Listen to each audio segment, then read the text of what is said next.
Hello दोस्तों, आप लोग कैसे हो। आई होप आप लोग बहुत अच्छे होंगे और बहुत अच्छी तरीके से पढ़ाई भी कर रहे होंगे। तो आज हम लोग जो है कि क्वेश्चन नंबर 11 पढ़ेंगे, जो है संप्रेषण का शिक्षा में क्या महत्व है और संप्रेषण की विशेषताएं लिखिए। ठीक है। तो दोस्तों, अभी तक आप लोगों ने अगर मेरे चैनल को सब्सक्राइब नहीं किया है तो प्लीज सब्सक्राइब कर लीजिए और बेल आइकन भी प्रेस कर लीजिए ताकि आने वाली नोटिफिकेशन आपको मिलती रहे टाइम पे। और कमेंट कीजिए और शेयर कीजिए दूसरों तक वीडियो, ताकि उन तक भी ये वीडियो पहुंच जाए। ठीक है। और अच्छी तरीके से मन लगा के पढ़िए, एग्जाम में बहुत अच्छे नंबर लेकर करके आइए। ठीक है। तो चलिए आज हम संप्रेषण पढ़ते हैं। तो क्वेश्चन है कि संप्रेषण का शिक्षा में क्या महत्व है, संप्रेषण की विशेषताएं लिखिए। ठीक है। तो सबसे पहले हम हेडलाइन क्या बनाएंगे, क्योंकि पूछ रहा है संप्रेषण का शिक्षा में क्या महत्व है, तो हम यही बनाएंगे कि संप्रेषण का शिक्षा में महत्व। ठीक है। तो लिखेंगे, आंसर है कि शिक्षा के क्षेत्र में संप्रेषण के माध्यम अत्यंत सहायक सिद्ध हो रहे हैं। इसके महत्वों का वर्णन निम्नलिखित है। मतलब शिक्षा के क्षेत्र में जो संप्रेषण है वो बहुत ही ज्यादा सहायक सिद्ध हो रहा है। यानी कि बातचीत कर कर करके लोग एक दूसरे तक शिक्षा पहुंचा रहे हैं। जैसे कि कोई भी वीडियो आप देखते हैं एजुकेशन से रिलेटेड या कोई भी चीज, वो आपको अच्छी लग जाती है। ठीक है। तो जैसे कि आप मेरे वीडियो को देख रहे हो, सुन रहे हो, आपको मेरी वीडियो अच्छी लगी, तो आप जो है कि दूसरों तक इस वीडियो को पहुंचाओगे। तो क्या है, हम हमारे बीच में जो बातचीत हो रही है, यानी कि पढ़ाई हो रही है, संप्रेषण हो रहा है, यही एक दूसरे को जो है कि ज्ञान पहुंचा रहा है। ठीक है। तो आगे पढ़ते हैं। इसके महत्वों का वर्णन निम्नलिखित है। मतलब इसका जो महत्व है उसका जो वर्णन है वो निम्नलिखित है। अब इसके बारे में हम पॉइंट वाई पढ़ कर करके समझेंगे कि इसका क्या क्या महत्व है। ठीक है। संप्रेषण का शिक्षा के ऊपर पॉइंट नंबर 1 है कि संप्रेषण के साधन छात्रों को जीवन की वास्तविकताओं से परिचित कराते हैं। दूरदर्शन और आकाशवाणी से प्राप्त ज्ञान छात्रों के दृष्टिकोण को विस्तृत करते हैं, है ना। मतलब दूरदर्शन और आकाशवाणी से जो हम लोगों को ज्ञान प्राप्त हो रहा है, उससे लोगों का, छात्रों का दृष्टिकोण क्या हो रहा है, विस्तृत हो रहा है। ठीक है। यानी कि दूरदर्शन में इतने सारे जो है कि राष्ट्रीय और अंतर्राष्ट्रीय कार्यक्रम चलाए जाते हैं, उनको देख कर करके, और न्यूज और समाचार को देख के, सुन के, और आकाशवाणी से जो रेडियो प्रसारण होता है उसको सुन कर करके, मतलब हर जगह से हम लोगों को जो है कि ये क्या है, सुन करके, ये भी एक तरह का संप्रेषण है। ठीक है।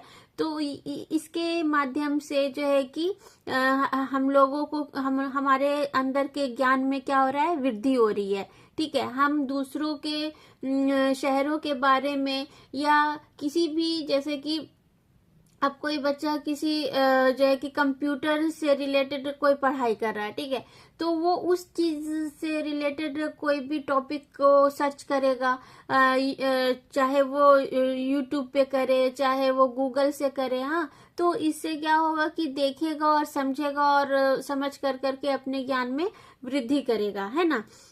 या तो फिर जैसे कि न्यूज है, जैसे कि सीटेट का पढ़ाई हम लोग करते हैं, तैयारी करते हैं, तो उसके लिए हम लोगों को के लिए जो है कि जीके का क्वेश्चन आता है, तो उसमें जो है कि हमारे एजुकेशन से रिलेटेड क्या क्या कौन कौन सी पॉलिसी बनी है। हाँ, तो इसके लिए हम क्या करते हैं, समाचार पत्र से ही जागरूक होते हैं। ठीक है। आकाशवाणी से, दूरदर्शन से, इन सब से हम लोगों को पता चलता है कि क्या क्या सरकार के द्वारा योजनाएं बनाई जा रही है, और जिससे हम शिक्षक को और आप टीचर्स, स्टूडेंट्स को जो है कि कौन कौन सा फायदा होने वाला है। ठीक है। और हमारे कौन कौन से ऐसे एजुकेशन हैं जिसको कि हम कोर्स वगैरह है, जिससे कि हम कर कर करके अपने अच्छे से जो है कि जो भी जिस चीज में हम लोगों को इंटरेस्ट है उसको देख करके उस चीज में हम और भी ज्ञान प्राप्त कर कर करके अपना अच्छा करियर बना सकते हैं। ठीक है, तो इन सब की जानकारी हमको किससे मिलती है? दूरदर्शन और आकाशवाणी से, समाचार से, मैगजीन से, इन सब से। ठीक है, उसके बाद फिर क्या आता है कि क्योंकि इन्हें विभिन्न क्षेत्रों से सूचना प्राप्त होती है और जीवन की ऐसी यथार्थताओं से परिचय प्राप्त होता है जो विद्यालय के बंद कमरे में कभी प्राप्त नहीं हो सकता, है ना। देखो इन सब से हम लोगों को जो है कि हर चीज की जानकारी मिलती है, हर टॉपिक की जानकारी मिलती है, हर सब्जेक्ट की जानकारी मिलती है। जो मान लो कि हमारा सब्जेक्ट साइंस नहीं है, आर्ट्स है, ठीक है, या हम साइंस के स्टूडेंट हैं, आर्ट्स के नहीं है, लेकिन फिर भी हम लोगों को जो है कि जो इन सब चीजों से, यानी कि दूरदर्शन, आकाशवाणी और समाचार पत्र पत्रिकाओं से, मैगजीन से, यूट्यूब से, इन सब से जो हम लोगों को जानकारी मिलती है, शिक्षा मिलती है, वो हमारे सब्जेक्ट वाइज नहीं मिलती। हम इन सब में भी जो है कि अपने ज्ञान की वृद्धि करते हैं। ठीक है, उसके बाद फिर क्या होता है? राष्ट्रीय एकता, सांप्रदायिक सौहार्द और समर्पित सेवा भावना संबंधी बातों को सरस एवं मनोरम तरीके से उपस्थित कर जनसंचार के साधन शिक्षा के क्षेत्र में क्रांतिकारी परिवर्तन लाने में सक्षम है। देखो, हमारे अंदर के जो राष्ट्रीय एकता है, सद्भाव है, दूसरे के प्रति हमारा आदर है, समाज के लोगों के प्रति जो हमारा जो है कि सम्मान है, आदर भाव है, ये सब चीज भी हम लोगों को जो है कि इन सब चीजों से भी मिलती है। ठीक है, जिससे कि हम अपने जनसंचार के साधन, जनसंचार में भी शिक्षा का विकास कर रहे हैं। ठीक है, मान लो कि किसी जगह पे शिक्षा का मतलब कि बहुत कम ही लोग पढ़े लिखे हैं। ठीक है, तो वहां पर अगर कोई एजुकेटेड इंसान चला जाता है तो वो क्या करेगा? वो वहां पर के और भी लोगों को शिक्षित करना चाहेगा, है ना। तो इससे क्या होगा? हमारे समाज में भी शिक्षा का विकास होगा। ठीक है, उसके बाद फिर है कि और ये किस तरीके से होगा? संप्रेषण के माध्यम से। लोगों को जागरूक किस तरह से किया जाता है? एक दूसरे से बोल करके, बातचीत कर करके, समझा कर करके उन तक अपने जो है कि मैसेज को पहुंचा कर करके। ठीक है, जैसे कि अगर किसी भी एजुकेशन से रिलेटेड हो या कोई भी समाचार हो, रेडियो पे या दूरदर्शन पे या न्यूज चैनल पे प्रसारित किया जाता है, टेलीकास्ट किया जाता है, और उसको फिर उसको जो है कि बना दिया जाता है और डाल दिया जाता है, और उसी न्यूज को हर लोग एक ही टाइम में, चाहे वो रेडियो सुन रहे हो तो उससे सुन लेते हैं, चाहे वो दूरदर्शन देख रहे हो तो वो, चाहे वो न्यूज चैनल सुन रहे हो तो उसे, मतलब कि वीडियो, ऑडियो, हर तरीके से इंसान को वो न्यूज पहुंच जाता है, और उसको सुन कर करके लोग जो है कि जागरूक हो जाते हैं, शिक्षित हो जाते हैं। ठीक है, तो ये है। उसके बाद फिर 3rd नंबर पॉइंट है कि संप्रेषण के उपकरण प्राथमिक सूचना देते हैं। संप्रेषण के उपकरण क्या करते हैं? प्राथमिक सूचना देते हैं। विद्यार्थी दूरदर्शन के माध्यम से ऐसे व्यक्तियों की वाणी एवं चित्र देख लेते हैं जो देश के लिए और इनकी रुचि के लिए महत्वपूर्ण है। मतलब कि संप्रेषण एक तरह का प्राथमिक सूचना है। मतलब प्राथमिक सूचना की सबसे पहले हमको कहाँ से सूचना मिलती है? दूरदर्शन के द्वारा। ठीक है, दूरदर्शन से हम लोगों को जो है कि उन सब बातों का पता चल जाता है जो कि हमको ना तो स्कूल में मिलता है, ना ही कॉलेज में मिलता है, लेकिन हमको दूरदर्शन या आकाशवाणी से इन सब चीजों की सूचना मिल जाती है। ठीक है, और कोई भी, जैसे कोई न्यूज सुना, कुछ अच्छा सा न्यूज सुना जिससे कि जनता का विकास हो, तो वो क्या करेगा? वो दूसरों को बोलेगा। इससे यही चीज क्या है? संप्रेषण है। ठीक है, और इससे फायदा होता है हम लोगों को, एक दूसरे तक न्यूज पहुंचाना और उससे लोगों को जागरूक करना, शिक्षित करना। ठीक है, उसके बाद फिर क्या है कि शिक्षा के प्रसार, जन जागरण तथा संचार साधनों की उपलब्धता ने मनुष्य नामक व्यक्तित्व को इस बात का साक्षी बना दिया है कि वे अधिक जानकारियां प्राप्त करें तथा समस्त विषयों का गहन अध्ययन करें। अब अगर किसी चीज के बारे में हमको कोई जानकारी मिली, ठीक है, तो हम क्या करते हैं कि उसके बारे में पता करते हैं कि क्या भाई ये कैसा है, सही बात है या नहीं है, ठीक है। तो अब हम उसके बारे में गहन अध्ययन करते हैं, दूसरों से पूछते हैं कि हाँ भाई ये क्या सही बात है। तो इस तरह से हम लोग जो है कि सही गलत के बारे में निर्णय ले सकते हैं कि जो भी चीज सुनी वो सही है, कितनी % सही है, नहीं है। हाँ, तो इन सब के बारे में हम अवगत हो जाते हैं, सही जानकारी प्राप्त करते हैं, ठीक है। सुनने, नोट करने तथा भाषा संबंधी सुधार की दिशा में जनसंचार के साधन लाभप्रद सिद्ध होते हैं। जो देखो, हम लोगों को सुना हुआ ज्यादा याद रहता है। अगर हम पढ़ रहे हैं और पढ़ते पढ़ते कोई भी चीज जो मेन पॉइंट है उसको क्या करते हैं, हम नोट कर लेते हैं, ठीक है। तो नोट कर लेने के लिए जैसे कि कल कंप्यूटर से रिलेटेड जो भी मेन जो है कि क्या बोलते हैं अंक था, उसको जो है कि हम, और ये जिस सन ईस्वी में बनाया गया था उसको क्या मैंने कहा कि नोट कर लो, ताकि नोट्स में रहेंगे तो एग्जाम के टाइम में बस एक नजर देख लोगे और पता चल जाएगा। और कुछ सुनी हुई बातें याद रह जाती हैं, कुछ देखी हुई बात याद रह जाती है। तो इस तरह से जो है कि सुनने या नोट करने और भाषा संबंधी सुधार की दिशा में भी जनसंचार का साधन महत्वपूर्ण होता है, लाभप्रद होता है, सिद्ध होता है। अब क्या है कि संचार प्रक्रिया के अंतर्गत लाखों करोड़ों की अज्ञानता, गरीबी एवं बीमारियों से ऊपर उठाने तथा आर्थिक एवं सामाजिक ढांचे को सुदृढ़ बनाने की सामर्थ्य निहित है।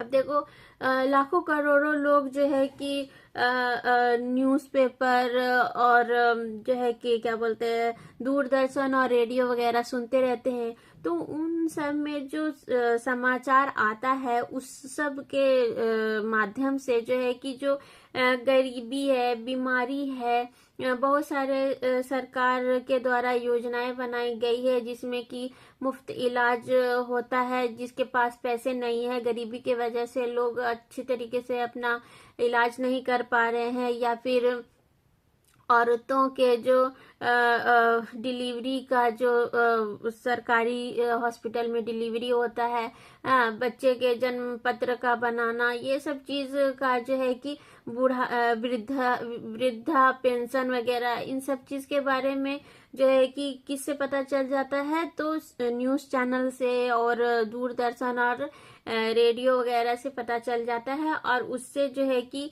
जो भी है, जो भी योजनाएं बनाई जा रही है सरकार के द्वारा, तो उन सब योजनाओं के बारे में हम दूसरों से अवगत होते हैं। पता चलता है कि हाँ भाई हमारे लिए भी सरकार इस तरह से जो है कि योजनाएं बना रही है, उससे भी हमको फायदा होगा, ठीक है। तो ये सब क्या है कि सामाजिक ढांचे को जो है कि मजबूत करता है, ठीक है।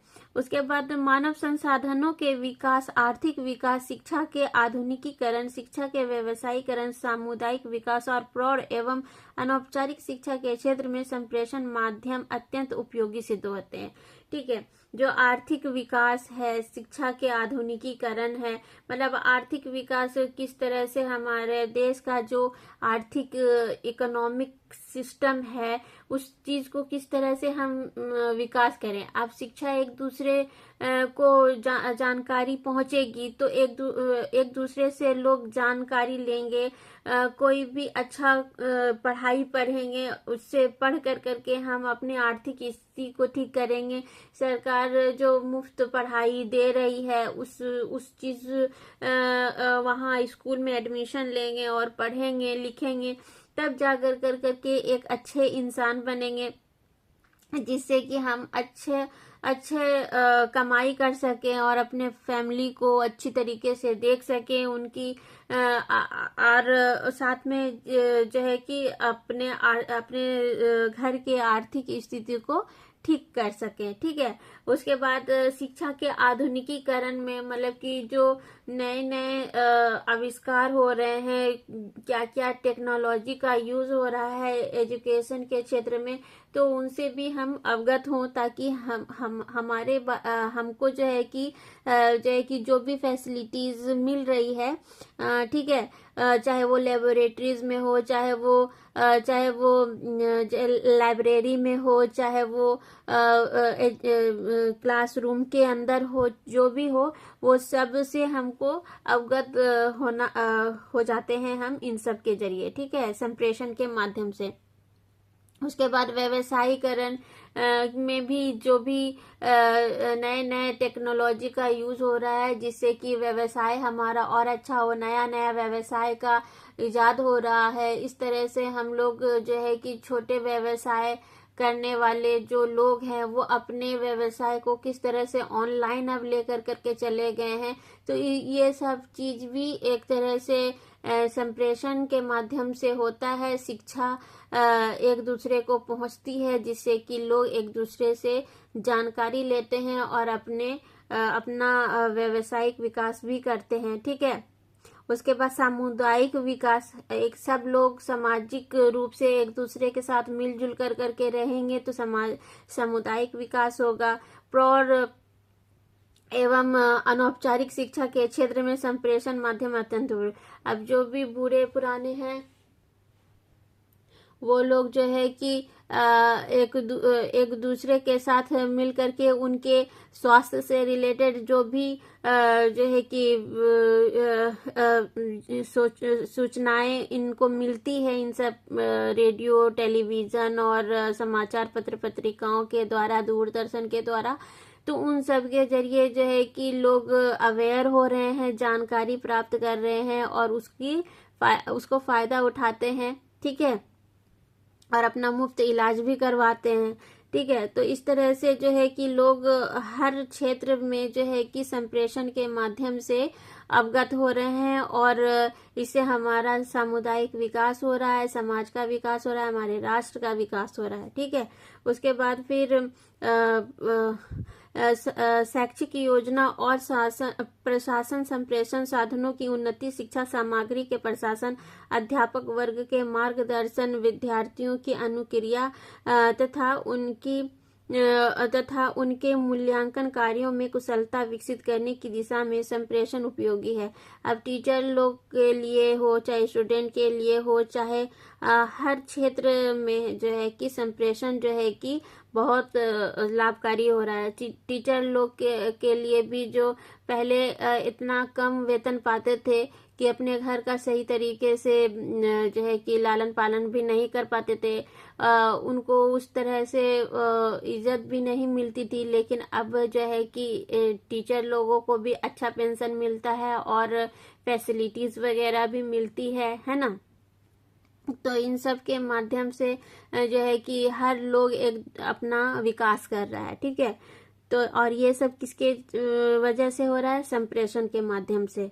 और संप्रेषण की मतलब कि इसकी जानकारी हमको किससे मिल रही है?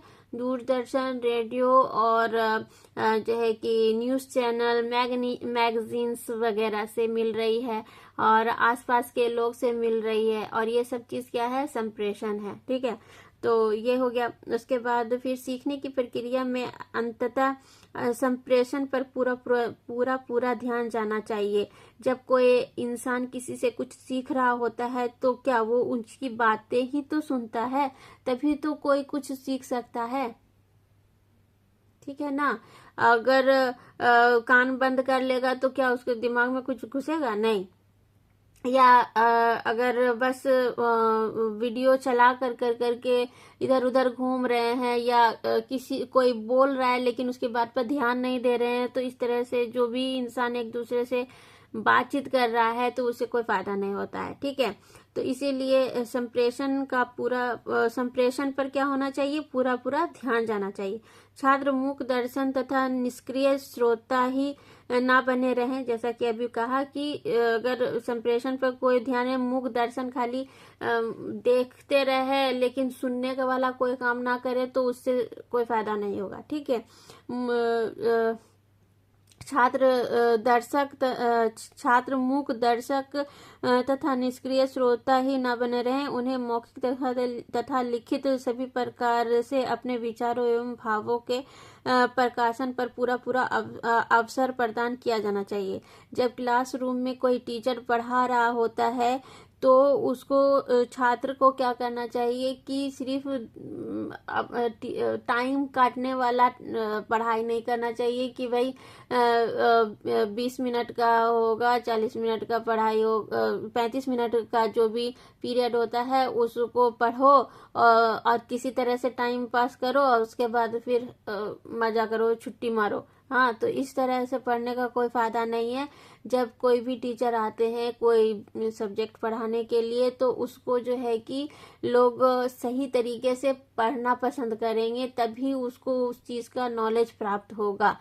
ठीक है, और इस तरह से अगर एक जैसे बोलते हैं कि एक कान से सुने और दूसरे कान से उड़ा दिए, तो उस तरह से जो है कि पढ़ाई नहीं होती है। उससे इंसान सिर्फ मूक दर्शक बन करके देखता ही रहेगा, इससे कुछ नहीं हासिल होगा, ज्ञान में भी वृद्धि नहीं होगी। अगर पढ़ाई करने के लिए इंसान कहीं पर बैठा है, कुछ जानकारी लेने के लिए जाता है स्कूल में, तो उसको जो है कि स्कूल हो या कॉलेज हो या कहीं पर भी हो, तो उसको उस चीज के बारे में जानने का, समझने का और उसके बारे में प्रश्न कर करके और जानकारी लेने का भी पूरा अधिकार है, और ताकि वो उस चीज को अच्छी तरीके से समझ सके, उसके बारे में जान सके। ठीक है, प्रश्न करे, पूछे, जहां पर भी डाउट हो। इससे क्या होता है कि एक दूसरे से टीचर और स्टूडेंट एक दूसरे से बातचीत करते हैं, इससे और भी ज्यादा ज्ञान में वृद्धि होता है। ठीक है, चलो आप भी पढ़ते हो यूट्यूब पे जो मैं पढ़ा रही हूँ, इसको समझ करके पढ़ोगे, सुनोगे, समझोगे तो आराम से समझ में आ जाएगा। और अगर नहीं समझोगे तो फिर कोई भी वीडियो देख लो, कोई फायदा नहीं होगा, बस एग्जाम के टाइम में फिर परेशान होगे। इससे अच्छा है कि अगर एक बार ही सुन रहे हो, जरूरी नहीं है कि बार बार सुनो, एक बार ही सुनो, लेकिन ध्यान से सुनोगे तो बहुत सारे चीजें अपने आप दिमाग में आ जाएगी, समझ में आ जाएगा और खुद से भी आराम से लिख सकते हो। लेकिन एक बार सुनो और पूरे वीडियो को देखा करो, ताकि देख करके पूरा अच्छी तरीके से पूरे एक क्वेश्चन का आंसर समझ में आ जाए।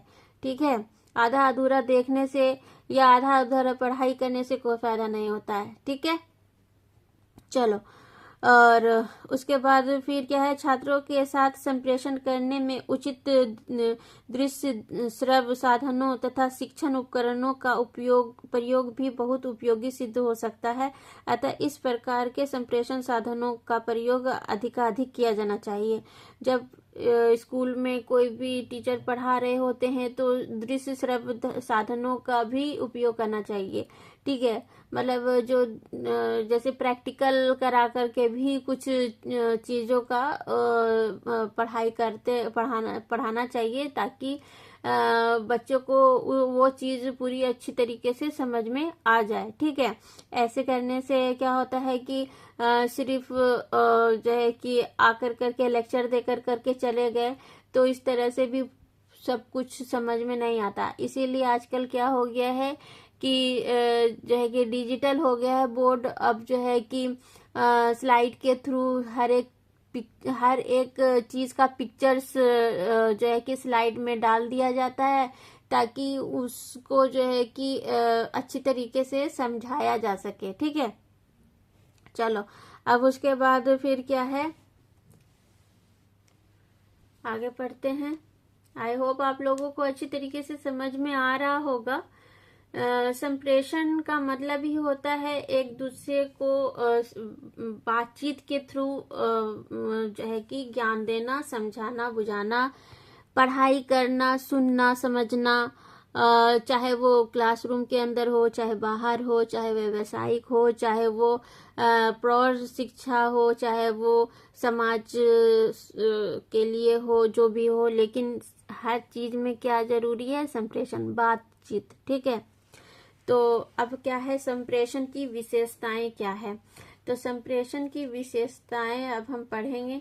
तो संप्रेषण की विशेषताएं निम्नलिखित है। संप्रेषण एक मानवीय कार्यकलाप होने के साथ साथ एक प्रक्रिया भी है। संप्रेषण की इस प्रक्रिया में वक्ता का संदेश श्रोता तक पहुंचता है और श्रोता इस पर अपनी प्रतिक्रिया व्यक्त करता है। ठीक है। देखो, संप्रेषण जो है कि एक तरह का क्या है,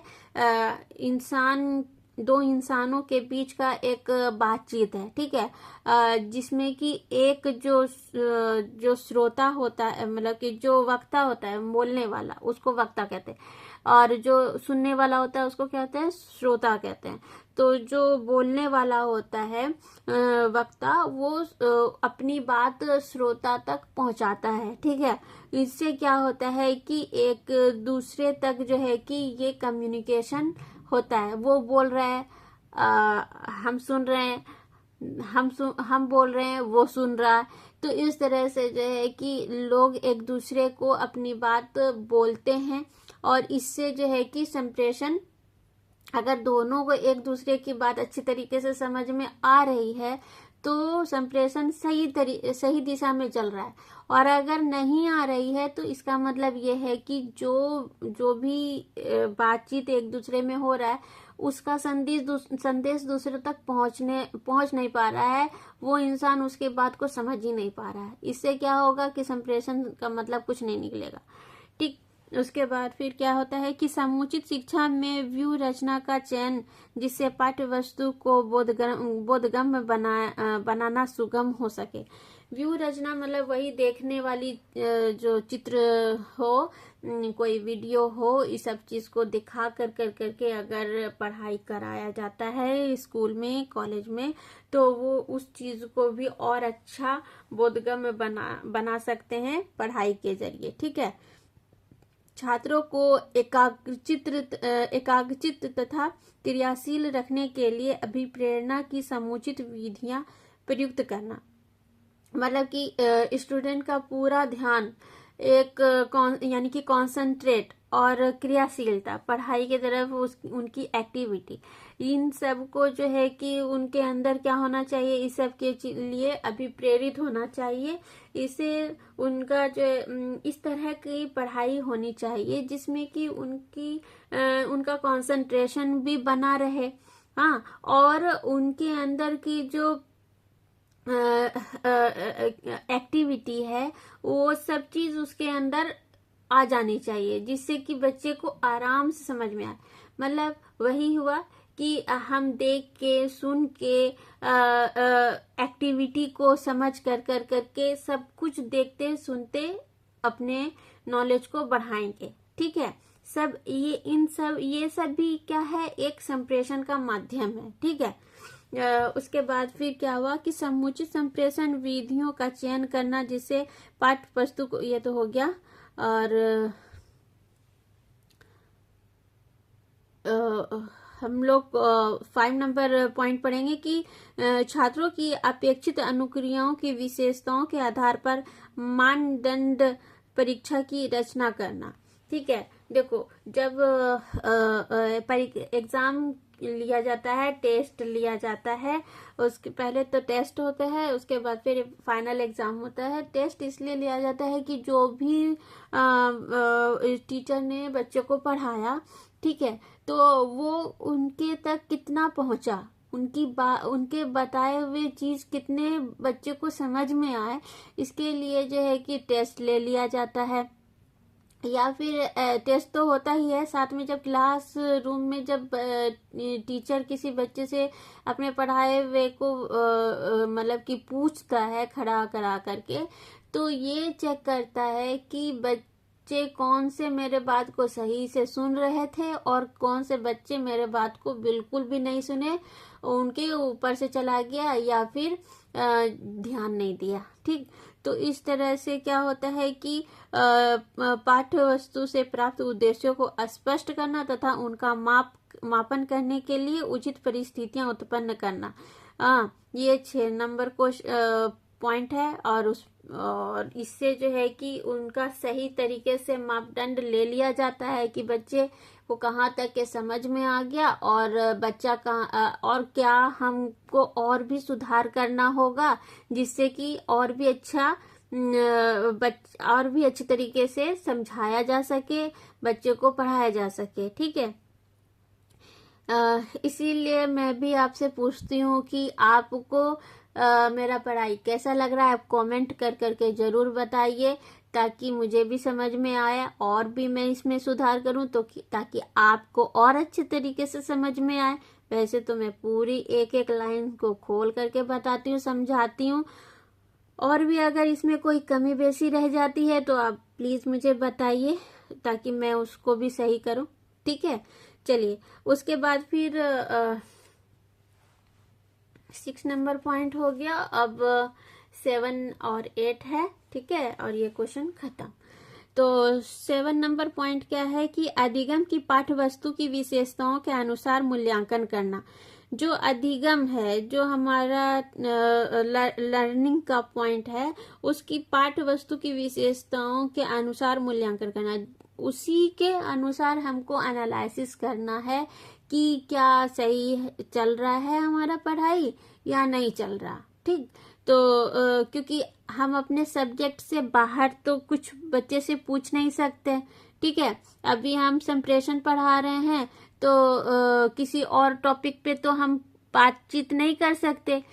जो हमारा टॉपिक है उसी के ऊपर हम बात करेंगे, उसी के ऊपर हम चर्चा कर करके उस चीज को समझेंगे और उस चीज को समझाने की कोशिश भी करेंगे और बच्चों से भी उसी टॉपिक पे पूछेंगे। ठीक है ना, ताकि बच्चों को एग्जाम्पल भी दो तो उसी से रिलेटेड देना चाहिए ताकि बच्चों को आराम से समझ में आए। ठीक है, उसके बाद फिर क्या है कि संप्रेषण के माध्यम से छात्रों को विभिन्न सूचनाएं प्राप्त होती है जो उनके शिक्षण में सहायक होती है ना। संप्रेषण के माध्यम से हम लोगों को शिक्षा से भी रिलेटेड बहुत सारी जानकारियां प्राप्त हो जाती है, जिससे कि हम अपने एजुकेशन को और भी अच्छा बना सकते हैं। ठीक है ना, तो ये सारा संप्रेषण कि ये सारी जो 8 पॉइंट्स थे ये संप्रेषण की विशेषताएं हैं।